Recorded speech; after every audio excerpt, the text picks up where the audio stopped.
Hi, and welcome back to the HSP Connection. I'm Robbie Lee, and today I'm here with a special guest. I felt an instant connection with her the moment we spoke, and honestly, I always love our conversations. She sees people deeply, she has tremendous empathy, and is just a joy to be around. I am so excited to welcome today a fellow HSP friend, an HSP coach and friend, Lillian Ricardo. Lillian, so glad to have you here. So glad to have you. Well, have you here. Thank you so much. Glad to be here. And in this moment, I just wish I feel like a hug, like a virtual hug. Yes, absolutely. But thank you so much for inviting me and having me here to have a conversation with you. Yeah.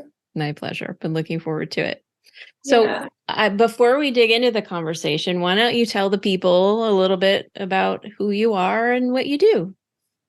Yeah, I'm an HSP, highly sensitive person. I'm a mom, I'm a coach, and I'm a coach for other highly sensitive women. Although I will coach anyone that I feel in alignment with. And I really enjoy coaching around life shifts, parenting as a highly sensitive person, career shifts if you're looking to make a career change, and or just any sort of relationship, anything that is, in our life, it's all interconnected. I don't really feel like things are siloed or compartmentalized so much. So, yeah, that's what I enjoy doing the most. Love that so much. And I wondered if we could start with just sharing a little bit about your HSP journey. And what I mean by that is kind of like, how did you discover you were an HSP? What has that meant for you? That kind of thing. Yeah. Well, I think like a lot of HSPs, I've always known I have sensitivities. And of course, through messaging from, throughout my childhood, of hearing certain phrases of "you're so sensitive," "you're too sensitive," those types of messages, growing up, and always just feeling very connected to my feelings, noticing other people's feelings, and emotions. And so I always knew that was there, but I didn't understand that it wasn't just me. Like I didn't know there were other people who had experiences like me until maybe I was 36 years old. So later, ish, and I'll be 40 soon. So it's only been, a few years. And the way I found out was I had hired my own career coach. I was sort of in a career crisis, and I hired my coach, and she coaches introverts and highly sensitive people. And after a few conversations, she was like, "Lillian, have you ever heard of a trait called high sensitivity?" No, I don't know what that is, but that rings something, that means something. And, it's a trait. What does that mean? And so I started, she pointed me into some resources, mainly, I think Elaine Aron's movie. And I just started reading a little bit, and it really was a slow progression of sort of, oh, yes, this is me. And I think I ticked most of the check mark, most of the boxes on high sensitivity. And once I found out about it, it was so validating. It was incredible for me. And so much comes along with that realization. There was a lot of looking back on experiences I had, and trying to bring some compassion to that, maybe the way I reacted or responded or sometimes, feeling like I wasn't fitting in or didn't know how to acclimate to certain situations or work life specifically. And a lot of that, I think, peaked, especially when I became a parent, and sort of my capacity for things was just I don't know, I don't want to say limited capacity, but just the different capacity that I had was really highlighted when I had my first child, in terms of managing work life, home life, becoming a parent, and all of that. So, yeah, it was just mainly very validating. And then I started meeting little by little other people that identified with being highly sensitive and having this trait. And that for me has been like really, so just one of the most nourishing things for me. I've never met a highly sensitive person at this point that I don't. And there's like this layer of like, when I, just talking to someone else, and if we both know that we identify with this trait, it just creates some sort of safety that I don't have to think about with other people who might not be highly sensitive, if that makes sense. So yeah, it's been a really big deal for me, and I'm grateful now at this point. I'm come to the point where I'm happy and grateful that I have this trait and can see the gifts that it has brought to me in my life, because for so long I felt deficient. And, no one wants to go through life feeling that way. And so, yeah, I think that's what it's bringing at this point. And I do have, I think, a highly sensitive child, at least one. And so knowing that, I want to make sure that my child doesn't feel deficient or feel like they're not fitting in, or just I want them to embrace that quality, essentially. Yeah. So beautiful. And my gosh, so much of your story is relatable to me, and I think to so many HSPs listening, right? Like this sense of like, we know we're not the same as everyone else, but the only messages we get at first are about that our way is somehow less than. Right? But discovering, oh, this is a trait. Oh, there's other people like me. Oh, there's actual benefits here. Oh, there are ways to regulate our system, like all of the things, and it can be absolutely life-changing. And, when you said you haven't met an HSP you don't like, I think for me, there's something about the types of conversations we have as HSPs. I feel like we make it safe for each other to really be who we are and talk about things that matter to us, Mm-hmm. Yeah, it's those deep diving conversations, and like getting beneath the surface really quickly. And, those are things I've always, I think, when I say I've looked back on relationships, and they just, that's like a main thread in my closest, most, treasured relationships and experiences with people are those deep conversations and connecting, like the deep connecting that can be experienced. Yeah. 100%.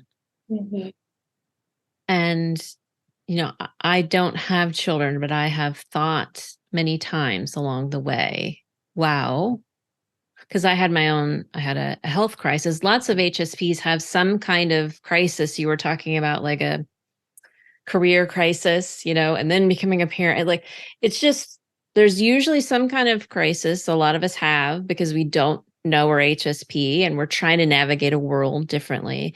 And I've thought many times, wow, trying to navigate as an HSP parent and not knowing that I was an HSP parent It just sounds like a nightmare. It sounds like that would be so hard. Like how has learning about that trait helped you as a parent? And I know you talk to other parents too, so maybe, what are you hearing from parents? I think it's, well, there's something in the self-validation, like validation that you get from learning that and saying, well, this is real. This is Yes. a gift. This is a beautiful thing. And what a, the gift of being highly sensitive can really, I think, um, like optimize our ability to connect with our kids. Yes. Ways that are just really beautiful.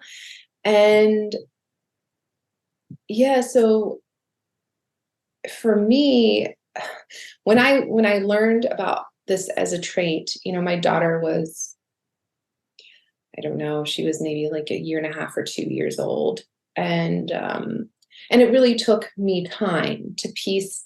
So it was like I pieced together how it was for me and my experiences and looking back and what does this mean, and kind of coming to terms with all of that. But then applying it to parenting was another level, I guess, of integration, if you, right? So Yeah. that took time too, and seeing, well, because I need more space or desire more space, some spacious time, or which is hard to come by as a parent.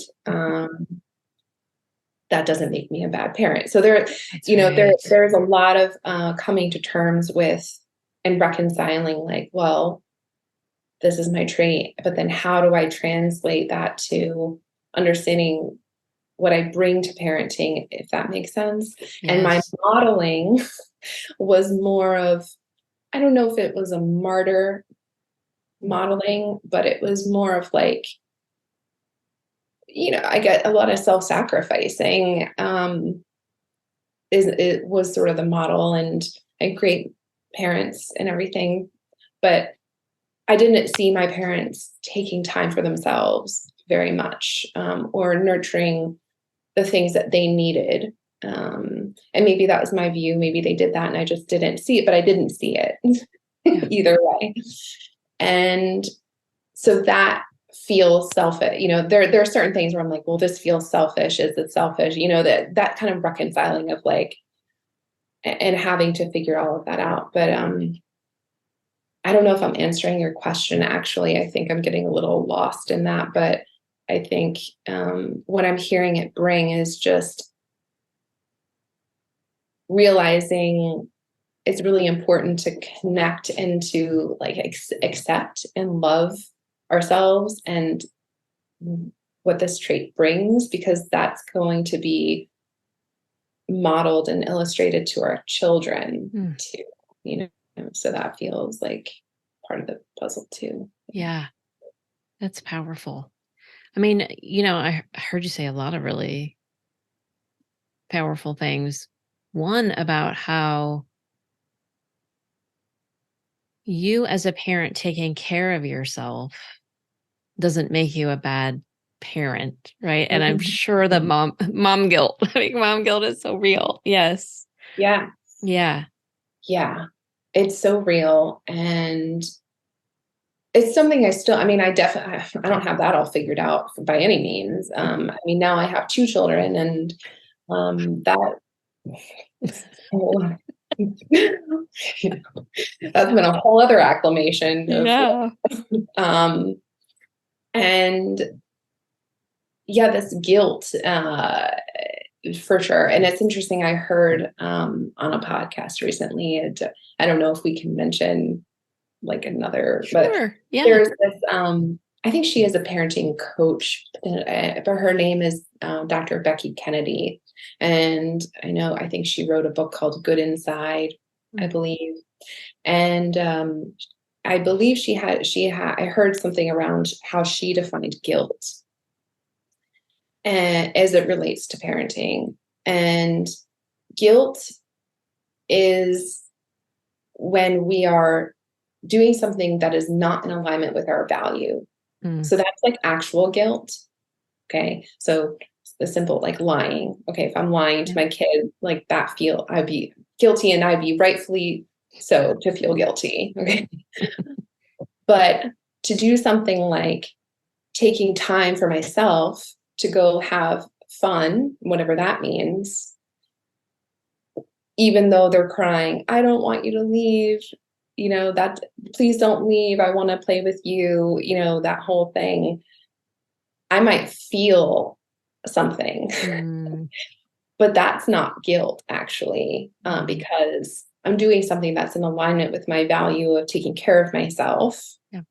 And that is just bumping up against what society tells me I shouldn't be doing. There you go. Yes. And I just loved that definition of like, oh, when I'm feeling what what we're told is guilt, like parental guilt, it's usually when we're doing something in alignment for ourselves and our family, but it's bumping up against what society is telling us is wrong. And society is not right about a lot of things.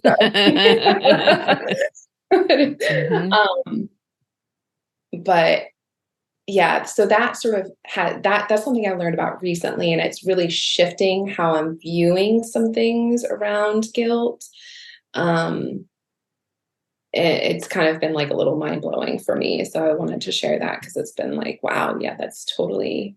And so the feeling that I have if I'm choosing to do something for myself, or working and not staying home full time with my, child who's not of school age yet, or whatever the case may be, that's just really deep discomfort. Yeah. And, maybe that's me having an intolerance for discomfort. And do I need to sort of like expand my resilience and tolerance around feeling discomfort, even though it's the right thing to do, that kind of thing. So it's, yeah. That's right. That's big. Yeah. Like, wow, that's big stuff. So the stuff that we knee jerk and call as guilt, because like you said, that's what society has told us it is. If we're doing something that's in alignment with our values, then that feeling we're experiencing is not guilt. That's some kind of, it's arising from some external expectation that's been put on us, right? It's about the expectations. That's right. Yeah. And like you said, it's creating some discomfort for us. Yes. Oh, yes.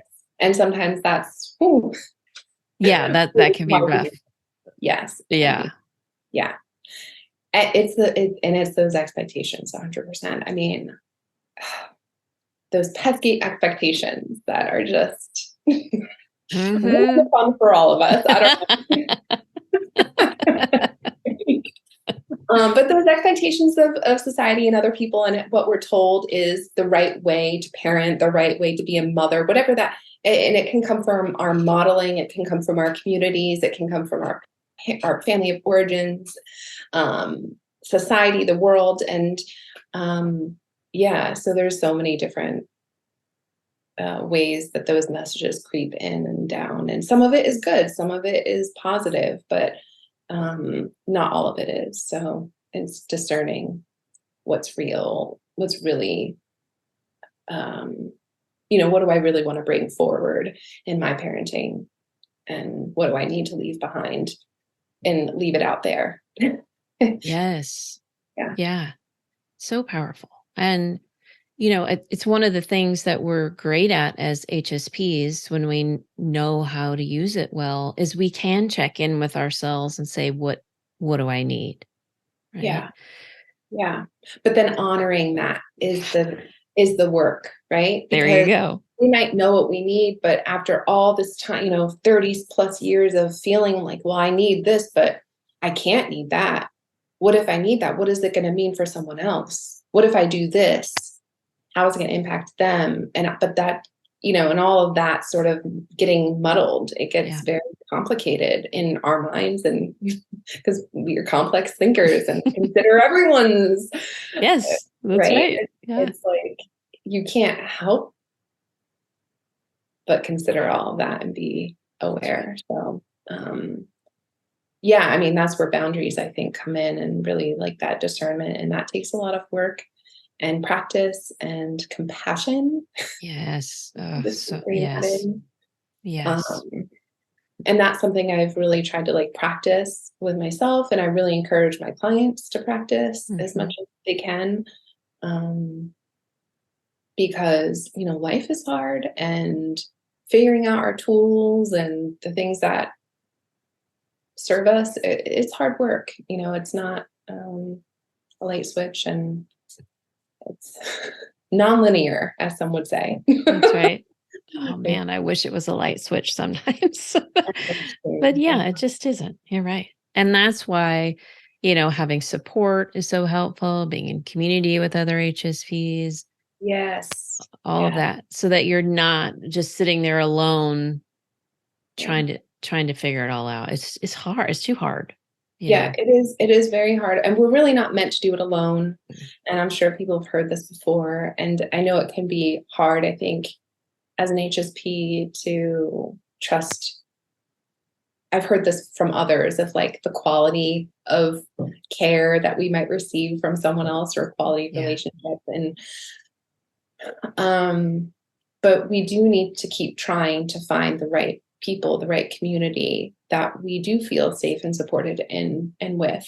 And and through the coaching that I received, I was able to meet a couple of other HSP moms that I call, and we call, and we started just kind of getting together off the side on our own, over Zoom once a month, and just chatting.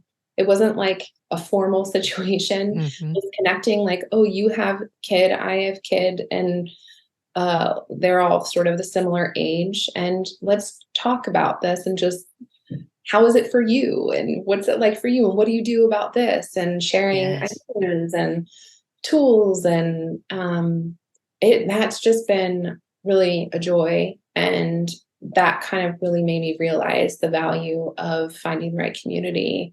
And from there, I just started really trying to lean into what does that look like, for me, and what's missing, or what's already here.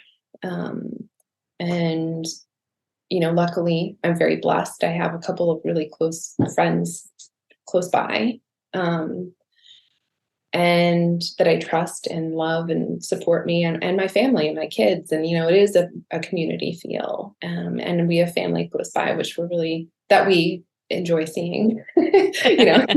Not that way for everyone. So Yeah. I recognize that that's also, um, a privilege, essentially, in the community aspect. So But it's so lovely you have that and you're actively creating it, you know? yeah. Yeah. Yes, because I think, I mean, I haven't always had it. I moved Mm. around a lot growing up, and so there's been a lot of transition, a lot of, uh, and so I maybe now that I've had it now, and I'm sort of creating it, and I'm staying put. I'm sort of in this place longer, almost longer than I've been anywhere else. Not quite, but almost. And yeah, I think this is the first time I've really been more intentional around what who I'm choosing to spend time with. I Mhm. mean, I have before, but it's just it's different. It feels more like a deeper layer of awareness for me. Um, but yeah, and it's not always easy. I've been lonely before and Yeah, felt alone, and that's really hard. And so I have a lot of compassion for that, being in that place too. absolutely. Yeah. Yeah. One thing when you were talking about um, kind of self care as a parent Mm. was about you connected it to like you didn't see that modeled growing up and you want to model that for your children. Mhm. Why do you think that's so important that our kids see us taking care of ourselves that way? So they know it's okay. Mm, So if my kids choose to become parents, they don't feel like they're choosing being a good parent or being good to themselves, that both they're intertwined, mm. right? So it's really normalizing it, essentially. And yeah, that self-care piece, I mean, I think I took good care of myself before I had children in different ways, but when I had my kids, they just came to the front, and I was just like, I don't know, doing a lot, bed sharing, all this Yeah. stuff that's like I wanted to do, but it Right. wasn't always the thing I should have been doing for me. Mm. But I want, so there's a lot of conflicting things going on, and Yeah. sort of attachment parenting and all of that, which is what we chose to do. And not formally, but that's just what happened, I guess. And yeah, so now I just lost my thought. Oh my gosh, happens to me all the time. Open No about it. worries. Totally went away. Um, just totally went away. Yeah, got lost. But yeah. It's all good. It's all good. Oh, the self-care with our kids. Yeah. Yeah. Mhm. So that's been a lot of work for me to like be okay with saying, well, this is what I need, and coming up with ways to sort of meet my needs, but also make sure I'm still meeting the needs of my family. It's not easy. It's very challenging. Yeah. But I'm starting to learn a lot of what the components of what that really looks like. And I know you guys have had an episode or two on self-care. Mhm. Um, and self-care means a lot of things to a lot of people, but for me, I'm learning it's really like the foundational important stuff that we don't always want to do, but we have to do. Sleeping and not getting enough sleep, and a quality of sleep, and making Yeah. sure that um, is working out. And like I had to move out of, we have like a family bedroom situation with the kids, and I just, for some reason, hormones, I don't know what's going on, but I cannot sleep through the night, and I'm just waking up at every small thing, and I'm like, I can't be in here. So I've had to adjust and move out of the Mhm. essentially do my own thing. And I'm not always happy about it, and they're not happy about it, but I'm getting better sleep, and that Yeah. that increases my capacity the next day and the day after that. And so that was a form of self-care for me, is doing what I needed. But it's also having some fun, which I think as parents, we push that aside because we get so busy, especially if you're working full time and you have kids and they have activities, and uh, there really isn't much time. But you have to. I feel like when I've made room for some fun, and whatever that means for you, it's gone a long way for me. And just it opens me up to want to do the work that I have to do, or the work that I want to do. And it just there's something about that I feel like is undervalued. Um, and so, yeah, I guess I'm just sending the message of like, what are you doing for your joy and play? And Yes. is there a way you can plan that in, that you're not, whatever that looks like. So yeah. That's such an important message because, gosh, again, especially in the society, it feels like everything is just scheduled and it's do. It's all have tos, I mean, it's just, I personally feel like as a society, we're overscheduled on things. I But, agree. and then, yeah, but there's something life giving about fun and joy and play, right? So it replenishes us just like good sleep does. Yeah. It's something that gives back to us. And so Yeah. prioritizing that, it's like you get a good bang for your buck out of that. Like you said, afterward, then you feel like doing the work that you are doing in the world, right? Because you've gotten some energy back. Yes, absolutely. Um, I'm reading a book about fun and just having fun, and it's interesting, but it gets more technical, of course, and but it just like validates it has been validating sort of how I've been feeling around noticing just how I'm noticing how I feel when I'm having fun and after, and how long I can sort of ride that feeling depending on the experience of what I had, if it's, Yeah. One thing I remember when I was a newer parent, sometimes I think I must have mentioned this to a therapist or something. And the message and the information I got was like, well, how can you play with the kids? How can you maximize your time? And I think it's beautiful to play with your children when you have the capacity to do it and you want to do it. And I can have a lot of fun with my kids. And also there's something to be said about autonomous adult, like playing and having fun with like either other adults or doing something, having a new experience. Yes.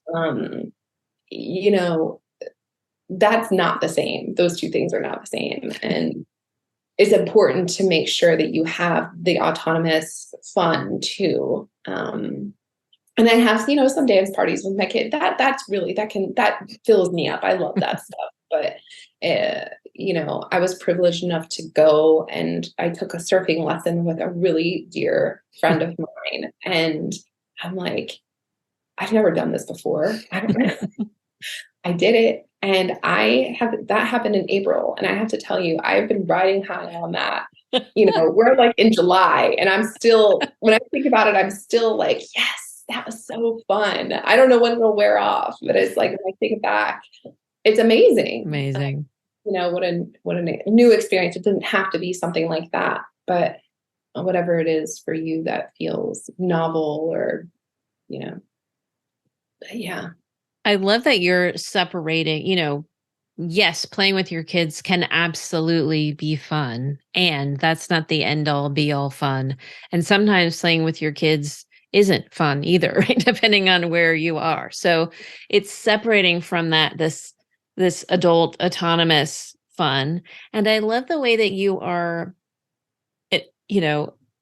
using your HSP trait of really being able to know yourself. It's like, I see you as kind of investigator. You're like, okay, so how did that feel? Mm-hmm. And, how good did that make me feel? And how long am I able to ride the wave on that? It's so helpful because then it's like you can plan more things in those categories, right? Because they're so life-giving. Yeah. Yeah. Yeah.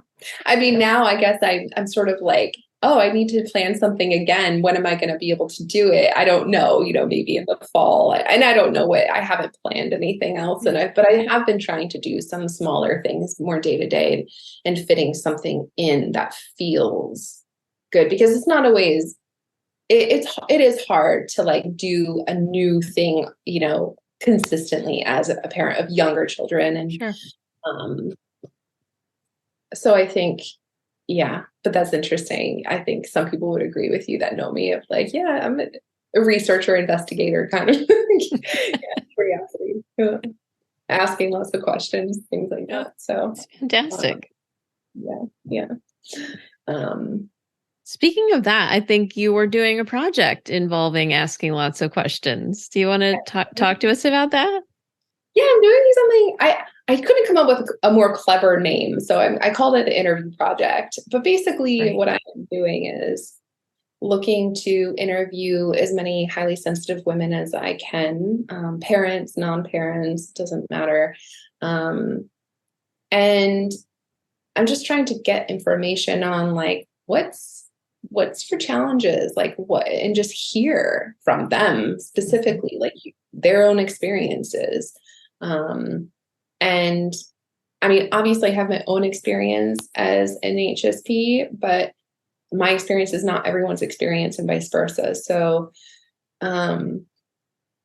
it's something that I decided would be an interesting project and an exchange if someone signs up to let me interview them and ask them all the questions I can possibly fit into 45 minutes. Although it's not fast. Usually we, of course we like kind of go deep and things like that. But then I always, want that person to take me up on a free coaching session in exchange, because I care about like that exchange of energy, and making sure that, they're giving me a lot in that interview. And so I want to be able to serve in another way too. And they can sign up on my website through that. There's a page on my website. So that's so exciting. And again, this, you model so well HSPs in business, HSPs in the world, because you're like, well, I'm asking people for something, so I want to give them something in return. It's so lovely.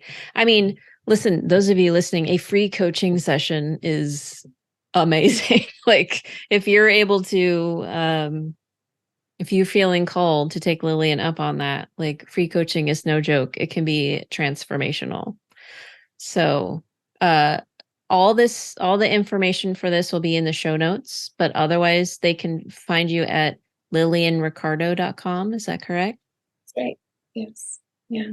That's so exciting. Yeah. I'd love to hear from anyone, even if they don't want to do the interview. Just, I don't know. I love connecting when possible with other HSPs. And I just have been hearing, a lot of people have been enjoying that too, the interview, or, the people that have been partaking in that project with me. I'm hearing a lot of like, well, this is really nice to just connect with another HSP, because not everyone has a community. And so that in and of itself can be powerful and just nourishing. So Absolutely. mm-hmm. Wow. As we are kind of wrapping up today, I mean, this time has gone so fast for me. Is there anything I haven't asked you that you would really just love to share with people? I don't know. I think it's in terms of like parenting as a highly sensitive person, I think it's just really important to try to understand, and like after the acceptance and but having practicing and cultivating this like compassion towards yourself as you're navigating parenting as an HSP, and the stages of your children, because it's all different, and what they what those stages require with their energy and time and emotional energy and mental energy, and just really taking care of yourself, and getting support when you really need it, because we're not meant to do it by ourselves, and we shouldn't. And it's much more when you get the right support, it can be so relieving and just open up.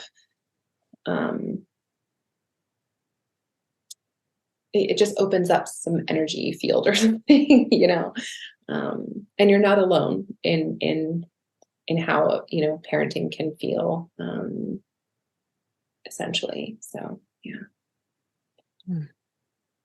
So helpful, Lillian. Thank you. And Oh, so thank you. for those listening, any HSP moms interested in connecting with Lillian's mom circle, reach out about that. Any HSP Yeah. women interested in coaching, right? You do coaching on all just whatever is happening in life for HSPs. Is that correct? Yeah, if you need some support, and you're at a point where you're not sure how to get from where you are now to the next thing or something new, or just that's really can be helpful, to get some support. And I think you mentioned the mom circle, but it's more specifically a mompreneur circle that I'm starting. And my next one will be in September, and that'll be on the website too. And it's more for highly sensitive moms who also are parents and entrepreneurs. So Amazing. because that's sort of a whole other layer that I've personally been experiencing as I've been starting this coaching business, and that's a different kind of support too, I think. Absolutely. Thank you for correcting me on that. Yes. Amazing. Amazing. And if you're interested in the interview project, please reach out about that. And hello, people, free coaching again. Super, super useful. Yeah. Lillian, it's been so nice to talk to you today. Thank you so much. Thank you, Robbie. I really appreciate this. And I just love any opportunity I get to talk to you, recorded or not recorded. I love it. And I appreciate you. And I just am sending a lot of love your way. And I really enjoyed your podcast with Philippa. So I'm so glad you guys are doing this. And it's really been something I've connected to. So I'm glad that you're sharing your voice and Philippa sharing her voice with the world. So thank you. Lillian, that means a lot to me. And I always enjoy our conversations, again, recorded or not, I agree. And I am excited for more people to know you and hear about you, because who you are in the world is just amazing. And the support you offer people is phenomenal. Thank you. I'm receiving that very much. So thank you so much. Virtual hug. Okay. Thank you so much. Well, take good care, and you too. I'll talk to you soon, I hope. Yeah, absolutely. We'll talk soon. Bye-bye. All right, bye. Thanks for listening to HSP Connection. If you've enjoyed it, hit the subscribe button so you don't miss any future episodes. Also, we'd really appreciate it if you could rate the podcast and share it with anyone you think might be interested. It helps others find us. If you listen on Apple Podcasts, you can also leave us a review. To get in touch with us, you can email us at hspconnectionpodcast@gmail.com.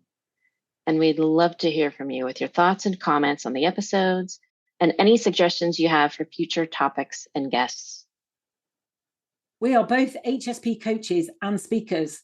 And to find out more about Robbie, go to Robbie Lee, that's leigh.com. And to find out more about Philippa, go to safeandsupported.co.uk. See you next time.